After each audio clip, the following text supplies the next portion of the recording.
Welcome back. We back with another video. How y'all doing out there today? You know what I'm saying? Just checking in on y'all. So we typically already have a plan of what we're going to talk about. But lately we've been flying off the edge of our seats, just throwing out what's natural and see what happens. So today I've been dealing with some people lately and having pretty good conversations with them. And what I didn't recognize wasn't a normal thing is what I like to call the rewire. I came from a specific household. They had a specific way of thinking, a certain way that they lived their life, what they believed that their future would be, which is just get a job, just do what you got to do to keep it, just show up, and that's it. It's the worker bee mentality, which is nothing wrong with that. Like, it is what it is, but before I extended olive branches, or people extended olive branches to me to learn what to do, I used to get kicked out of my house every day, and I would be sitting at a damn pool. I would get a 50-cent sub. No, I get a 50-cent soda, and I would get a sub, and I would chill and sit. And then girls would call me on my pager or my little mini Nokia cell phone back in the day and start scheduling my day for me on where I was going to go, what I was going to do, and then I'd come to their house after to hang out. And I had to start thinking in my brain, being stuck in this one way of thinking is not going to get me far enough. When I saw what my dad made, the first thing I had to do was think about, it was weird, looking at my parents as human beings, as normal, two people who had a kid, who have 3 kids, who accidentally had me, and then they were like, what are we going to do now? Oh, okay, well, we'll commit, we'll stick with it. My parents were foster parents, like I explained before, but they kind of had to, when I started looking at them as regular people, damn, what if I was my dad or my mom at their age, young, having kids? How hard is it? And then I'm like, damn, it is complicated. It is, and the world is tough. They were just getting whatever job they could, and they were right on that worker bee mentality, but they felt forced into it because they had kids. So I'm like, all right, one is don't have kids early. Let me hold off on that. Let me wait. The 2 was discovering my parents were just people. They weren't. Stop looking at them as authoritarians, or because I was always fuck authority kind of person. But when I started really realistically looking at it we're equals, then I started understanding what value is. Okay, what's my dad's value at his job? Can he lose his job easily, or could he get fired easily? I started understanding my mom's mentality on why she chose to be a nail tech, which is really good. Contour day spa, she's really good at doing nails. But why she chose that? And then I was like, was my parents happy at their current jobs and in their current decisions to have a family and to raise them and to move to Florida from Queens and do everything that they did? And they weren't. So I'm like, damn, bro, if I'm not gonna, and this is when I was young, I was 17, maybe 16 when I started really thinking about all this stuff. So I started planting the seeds for that rewire, just disconnecting certain things that my parents set up for me. And I'm like, yeah, I could utilize some things, and some things I can do without, or I can completely change. So once I didn't really understand value yet, because I didn't really have a steady job and a steady girl yet. I was bouncing around from job to job, bouncing around from girl to girl. And looking at other people, I've noticed that my boy Violet, which we spoke about a couple podcasts ago, his life was different than mine. His parents were divorced. He was raised with money. He had 2 Christmases. That was a different lifestyle. I used to have him come over, sleep over, and I'd pick his brain. I'd sleep over at his house and see how they ran it. They ate 3 meals a day, maybe 4. Some of the girls I hang out with, their families, they just had food out all the time. That's not normal for me. The mom or dad trusts them more, so they have more availability to be out and meet people.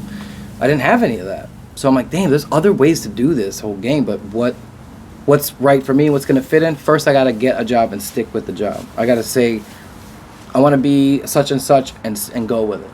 And I tried a couple things and it didn't really work out, but once I found out with plumbing, and I'm like, okay, this is the one, and I'm going to go, even if it turns out bad at the end of it, I'm going to go 100% and focus and commit to this one thing. Once I started recognizing my value in that one thing, then I started recognizing my value with women. With women, I was just a family. I grew up and we were obsessed with women, and in the back of my head, I always had like, before I get any money, I need to find a girl who's going to be with me, because my dad didn't think that way. My family didn't think that way. Most of the men I met wasn't thinking that way. They were like, bang as many as you can and get as many girls as you can, so you can gain that experience, so that you can play as much as you want until you get that steady girl. I thought, get the steady girl, stick with me till I'm poor, and then when I'm rich, she can reap the benefits from it. Because then so I thought that was the first thing for some reason I thought. But then the other thing was, what makes me valuable to her? Empty promises didn't, but fulfilling promises did. So I started working that way. But rewiring my brain to start checking it, just at a young age, it's a little bit that I already told you, but there's way more, really changed my attitude and changing my altitude. I mean, my attitude changed my altitude. What about you? What do you think about rewiring your brain to, like, whether it's from your parents or from the hood or from wherever you grew up or your friends, changing that mentality, which you do several times, like, throughout life? Yeah. I don't know what I was really talking. Yeah, like Rewire. I'm trying to think of where to go off from that. Like, another thing too, when I rewire, even with my friends, hanging out with my homeboys and chilling with them, or like they were. I'm not saying it's loser mentality, because they were smart kids. They had bright futures, but they weren't. They were like, "Where's the drugs at? We need to fight. We have fights today. We have to go fight. Lou, they're gonna pay you, $50. You gotta go fight this guy." Their mentality we're stuck on this whole thing. We were all smoking weed, so once I took the weed out of the situation, I'm like, who's still around? Once I took the weed out of our friendship, and we were all smoking and we would pass blunts and everybody would be buying shit, once I took the weed out, who's still around me? Because now my value is our friendship's not based off weed anymore. Our friendship's more based on our friendship. I think a lot of that for me was, getting older. And then seeing what was important. I guess to say about how I rewired or changed my thinking. Because when I was young, I didn't give a fuck. And then when I became, even when I was in a relationship, in the beginning when I first met my wife now, 20 years ago, I still didn't really care about my life as much. So I didn't have any I didn't know I had any self-worth. Or because it was just hanging out and having fun and doing whatever the hell we were doing, whether it was on the block or we was doing some other crazy shit that we don't need to talk about, but you know what I mean. But I think it was just that. I think that's what, as from a young age to becoming older, if you could find that earlier. I think that's more of it. As far as my thinking, to rewire my thinking, I think I don't know. That's a good thing. I never really thought about it. When you started reading, we started reading books. I started to read books. That started to do it too. But even then, some people could read a book and not change themselves after reading the book. They could read the book back and forth, do all that shit, and then go back to being their same self. So what did for you?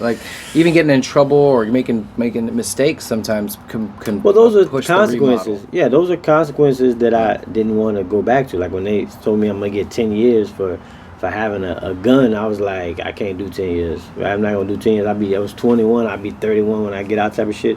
So I was like, I'm not trying to stay away from that situation. Even though I went back to, being around it, I just dropped one thing that could get me 10 years, type of thing. So, damn, that's a good question. Rewiring is a good question. It was more, like I said, for me, it just seemed like it was more of maturing, getting older, being more responsible. I became responsible for a household, for my wife, then my son, and that made me even more looking more into changing my thought pattern. Like I said, reading probably did it too, because there was a lot of stuff that you think in your head that you've been doing your whole life, or you see everybody's doing, and you think that that's just the only way to do it, that's the only way to think about it. If you think anywhere else, you're kind of lost, I guess. You know what I mean? If you're not doing what everybody else is doing. Right. So that for sure. The things I've changed over time, you know what I mean? There's a million things. There's 100 things I think I've changed. Women, for sure. Mm. Like, you know, the way I think about women, the way I think about, you know, careers, my career, like the way I think about money, the way I just want to treat people, the way I want to be seen by the world, right? You know, at one point is, you know, me against the world. I don't give a fuck about what nobody thinks. And now, you know, I care more about what people think. I don't care so much as to how they understand me, but you know, there's a point where I do care about how they view me. Like, so, you know, like that's a big thing. Just because, in the context of, you know, I want to leave behind a legacy of something that's respectable, honorable, somebody, you know, that can be seen. So that's changed over time. I guess that would be like rewiring. Yeah, with me it was like more action. like I was a lot of mentality. Yeah, but because yeah, you're right with the years, like growing up and learning lessons and getting older. But a lot of people grow up and don't learn either too. So that's another thing. Just like I said with the reading the books, there's people that read books go back to being the same person they were. There's people that grow up. There's people that are 40 that act like they're 20 still. So, it's a lot. It has to do with a lot of that. You know what it is too? Like I recognize, like we're going out to a club. I'll go to a club and I recognize that my friends, like this is just like being aware, I guess, situational aware, and then putting me in a position where they know I'm going to pull the crowd of chicks or get the crowd to be, you know, we're kind of like a big part of that club having fun. I'm starting the dancing, starting to get everybody to have fun. The girls are paying attention. The guys are like, you wanted to chill by, hang out with us and drink with us. I was the catalyst to that group coming in. So noticing that I'm the catalyst, bringing that all in, gave me a holy crap. I can use this for other things. I don't have to use this for this. This is kind of silly, but I could use this for leadership. Yeah, the talents that you were getting, you should have. But I think that a lot of that comes with age and recognizing who you are as a person, and then sometimes it's just natural. Like some people are naturally gifted to they already have it to interact with people, right? They just do it, I don't know if people can explain it. I can't explain it for certain people I see. Maybe they could. Some people just do that. They pull you in. But I think getting older, you kind of you can learn that, or some people let their talents go to waste. Yeah, true. Like they probably were good connectors, probably really good with people, and they went and did a business or a job where they don't even talk to anybody face to face. So I think a lot of it, reading is one thing. I would say that's one of the main things, especially for rewiring, because I don't know, like to rewire, like even like any type of thing, right? Computer. You can't just go in there and move the wires around and think you're going to get a different computer, right? You got to actually know why this red wire goes to the black wire and the black wire. And it's the same thing as you're thinking. Like, I got to know why when I see something or I do something, like just stupid shit, like, you know, being out with my wife and somebody compliments her, and I take it from my ego and my man, the way of thinking as a man, you know, as a man would think, I say like you're disrespecting me, now you got to face me, like, and then I try to confront them about it, when all they did was comment. They could have been doing it to be an ass, but letting them move me and push my emotions is my fault, right? So it's like I had to think about that. Yeah, I never thought about it before. I just reacted. The fact that then the thing that like after you react to it, and then whatever happens, and then afterwards you're like, damn,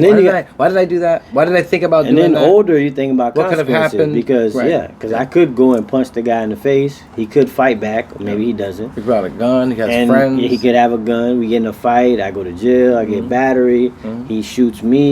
At that time, I probably shoot him, type of thing. So it could be a lot of things that happen. But when you're young, like I said, you don't think about consequences. You don't think about any of that shit. And until you get put in a situation, then sometimes you do. And then sometimes people just go back to it anyway. So, well, I think too with men, like it's hard for men to discuss, like not just the action and the consequence for the action, but the mentality or the mental stress or the trying to figure things out, trying to really break things out, being alone and working on yourself and really thinking about why you make decisions or what you're going to do to for the future, or like really thinking of like, damn, why does this work this way? And it's not like the high, like, you know, when you smoke weed and you're like, what if we're just all plants really, and we grew on the earth, and then with Matter, the wind it just is matters. right, exactly. It's not high talk. It's just like, what am I doing here? What's life really? What is the real? What's life really about? What's the end goal, right? Because we're all gonna get old. We can't fight that. That's inevitable. You're dying the moment you're born. The moment you're born. So like overall, like how do you? When I started coming to grips with the facts of our lives and coming to grips with the reality instead of delusion, the reality of life. How important am I in society? I'm just out of all these people. I'm not that important. But coming to grips with my reality and what did I want to shape and mold my reality to become into.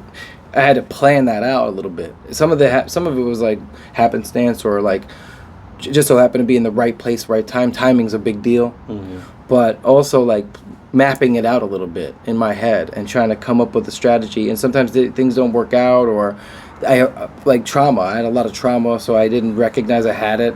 And then when things would happen, I'm trying to battle myself on like, why do I act this way? Why do I think this way? And having those questions asked, especially just you by yourself, trying to figure these things out, really, really moves that needle way, way further than it needed to go. Well, what do you think? What do you think about like nowadays? That's different about that. Like when you see like younger. Like, what would be your advice to, like, a younger guy in this generation, like a younger man? I think these days they have more access than we did to help, to have more deeper conversations with people. I think they're just so stuck in TikTok, social media, or the news, or the whatever. Like, they're so stuck in these things that it doesn't let them focus on real conversation and real. Like they have therapy for kids that are free now. They have opportunity to talk to people that are smarter than you in leadership positions that are people to, Big Brother, things like that, which they had then, but they're more accessible now, I think, than they were. Well, they got to find it, too. Yeah, they got to want to find it. See, that's my thinking on that, too, is I think... They don't think they have a problem. I knew I had a problem. No, but nowadays I think they do think they have a problem. Because now you see all these too much problems. Like, there's too much... They already diagnosed themselves. Yeah, right. That's the problem. Right? They already self-diagnosed with depression. They think they know everything. Or they're diagnosed with ADHD or they'll make up some letters and they'll think that that's what they're diagnosed. And they'll come into like a job interview and tell you, like, I have a CDPDO and then I have JYHG and I have So I'm going to really need space when I come in here. You guys need to move over there. Where's the safe space? The safe space is over here. Yeah. Okay, I'm going to be there sometime. And I don't drink milk. I'm lactose intolerant. Right? They come in with these like every 2 weeks. I need a mental health day. Yeah, because they and I think a lot of that stops people from like you said, but it goes back to kind of what you said about moving forward or having conversations with people, because you kind of put yourself in a box to where. You know what I mean? Like you're in your own little world. Yeah, and it's like you don't extend it. When I was explaining the olive branches, like meeting Mo was important to me. If I don't meet Mo, I don't know what happens and what lanes I decide to choose. If I don't meet my wife, I don't know where else I might have been headed. I might have been headed in the wrong direction. It'd be a whole different thing. Right. I can't go back and fix it. Yeah. But at that moment when I'm noticing it, like when I met Mo, I could have easily met Mo and just been like, all right, whatever, he's cool, but I'm out, and never talk to him again. But I'm like, there's something that was there that I'm like, I'm holding on to this shit. There's something there. I don't know what it is. I can't describe it. I can't explain it. But I don't have to say it. Moses will say it before I even say it. I'm like, damn, this motherfucker knows.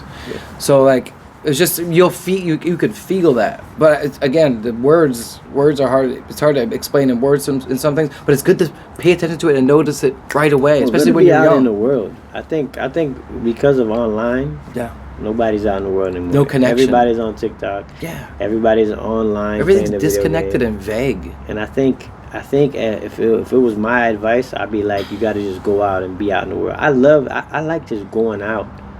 I stop at gas stations. Like I just like going out and being and seeing people. Talking to people. Or going out. Like I just went to the lunch with my son.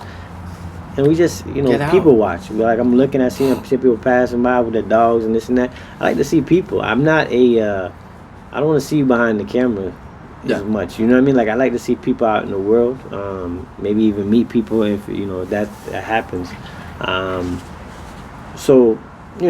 But that's all. This is all going down the whole path of rewiring, because I didn't. At one point I didn't care. At one point I didn't care, and at one point I didn't try to interact with the world. Right? It was me against the world, fuck the world type of thing. And I was in my neighborhood doing what we did, right? We didn't care about any other neighborhood. Now you get to see everybody's neighborhood, but before But it was just our neighborhood, and that was circle. it. If you wasn't in our neighborhood, we didn't mess with you. Like so, it's a lot. I guess that has to go along with the rewiring. You know what's crazy is that we also help other people learn to rewire a little bit, right? Like the people we run into, the people we know. Not that every conversation is preachy or not every conversation is that, but it eventually leads into a little bit of nugget of knowledge or a little bit of something to maybe help them through the rewire, through the opening process of the rewire. As long as you're open about it, like open about. Like I just talked to a guy, you know, I worked with the other day, and I was telling him about Google Flights, and he's like, "Oh man, you changed my life." All I did was just show him the app to Google Flights because I was showing him like you get to New Orleans for $67, you know, round trip, and he's like, "What?" And I'm like, "Yeah, just look it up." And after that, he's like, "Oh man, you changed my life, man. I'm gonna go look at that right now, right?" He's a Haitian guy, so he was like saying that, and it's like, and it's good to see now. If he never meets Mo, he never knows it. Never knows. So he gets the opportunity to have that conversation with somebody who knows it, and that's another thing too. Like the people you run into, pick their brain, learn how. Like he does have people watching. It's a perfect example. Like even if you're not talking to them, like watch them, see what's going on, see how people move. Everything's a little bit different. They're different. They're my mentality, and you might latch on to something that you didn't know about. A lot of the thing is where I'm at now and who I am now. I can't take full credit for, because I learned it from my own personality, plus this one, plus that one, plus this person I met this one time, plus this one conversation I had, plus the 14 hours of conversation I had with him on a weekly basis. So like, with all these things help mold and shape mentality, help mold and shape I'll that tell you, rewire. Like there was a guy, I'm not gonna say his name. There was a older guy who was like a top rep at a place, and and at a job place, and I used to see him all the time or whatever. I don't want to get into the whole thing, but he always, when he give you a handshake, it was like real hard, right, real tough, right, and it was like real strong, right, and he used to be like feeling like he'll break your goddamn hand. So what's crazy is like I look back at that, and what I mean, after that I seen him, and I seen the way he was with his family. So I always try to do a hard handshake, not knowing later down after reading and that's like learning. That's how a man's supposed to handshake. Like you're supposed to look somebody in the eye, give them a nice firm handshake, nice grip, look them in the eye, whatever it is you're saying to them, hey, how you doing, whatever it is. And that's something that you do as a man, like, or as in business as well too. Like I guess women too, but it's something you didn't know. And I used to look back at that, and it's like that was something that I looked at and I saw in him, and that was just through a handshake. That wasn't even me through like talking with him, having any real meaningful conversation. So you were open enough to be able to catch that. Well, you see people that you admire, like you see people that have things that you have, or do things that you want to do, right, or have the relationships that you want to have, or what, and you look at certain things about them. I'm not saying you don't. I was never. You don't have to take it all. You I would never tell you to follow somebody, because I always say this to everybody: is if you follow man, he's gonna let you disappoint down. you. Yeah, he's gonna disappoint you somehow, some way. Like whoever your role model is, you think if you follow a guy, he can never let you down. So I always tell people, like, you can role model anybody, but just know they're flawed. They're human. 100%. And don't rewire just to be just like them. Like, don't grow up, just like this guy. No, be yourself. Be yourself. But you take the aspects that are good and you take what's bad. And that's I guess that's goes back into like rewiring yourself. Yeah, it's continued, like changing my mentality to note. So it was a weird thing. The other day I was having a conversation, but like just in relationships alone, like with my wife. Like my wife's the moon, the girl's the moon, I was the sun. The sun gives the light to the moon. But if the sun only gives the light, only depending on where it is. Sometimes you see that little half crescent. Sometimes you see half a moon. Sometimes you see a full moon out, right? If that sun, it's all dependent on what the sun gives it. So that's all. So that this, but without the sun, the light, it's just a moon, a dark moon. That's it. The light comes from the sun. So it's up to me to be able to feed my wife that energy, depending on whether she's a crescent. So she's 100% a reflection of her husband. But I just didn't know that. Nobody peeped me to that game. Nobody told me this. I had to learn this along the way. Little things like that. And I learned it from picking apart other people's way that they talk. There was there was a part of a song I heard. There was somebody else, and I just put one thing to the other thing, connected the dots, and then that's what I came up with for a relationship, which is a pretty cool way to look at a relationship. It's all dependent on what I do, like how I act or how I react. So that's taking accountability, responsibility for me, and not completely just blaming my wife because she's a bitch that day. Could be me. She could just be reacting to how I'm acting. So there's a lot of like little things like that, but these are just, so that little thing is so important, but you just don't think about it. If you start thinking about it, start really thinking, sitting back and really thinking about little things, and you can't solve it all, but one thing at a time. That's the rewire. One little thing. How can I solve this problem? Boom, solved. All right, we'll move on. You might have to go back to those problems though. Don't forget, it could be years and years down the road. So things change, people grow. People aren't the same as they were 5 years ago. So some of those things may need some tweaking. So those things that you change and adjust, or those wires that you decided to put all together with whatever you put it together, there could be a swap out or a change. Then you have to do a little small rewire to gain access to it, to make it work again. So you're never done with the rewire, but at least you started somewhere on that rewire. So I just thought it was important to talk about. I just didn't recognize a lot of people didn't know about this shit. I just thought they did. I didn't, so just thought it'd be an interesting topic. Rewire your shit. Rewire that bitch. Rewire it.